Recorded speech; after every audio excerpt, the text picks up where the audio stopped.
Welcome to the Zendesk Agent Performance Report walkthrough video. This template allows you to track important performance metrics, including satisfaction statistics, solved ticket statistics, and comment statistics. You can select the groups from which you would like to evaluate the tickets from, as well as define the date ranges to analyze.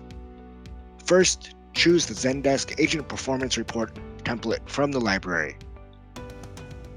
Then select the workspace you want to run the template in, and the dataset you want to work with that has been created with the Import Zendesk Dataset template.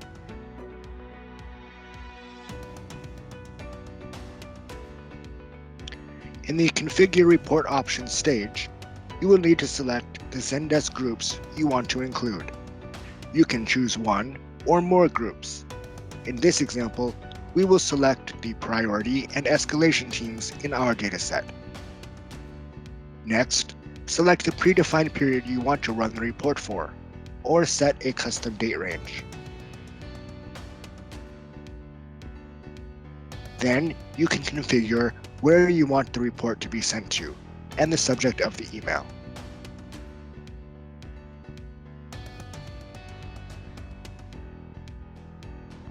Finally, finish launching the template, and the report will be sent to the designated email. We hope that you found this walkthrough of the Zendesk Agent Performance Report template helpful. Watch the rest of our walkthrough videos to see how else Voleer can help you better manage your IT. Thanks for watching.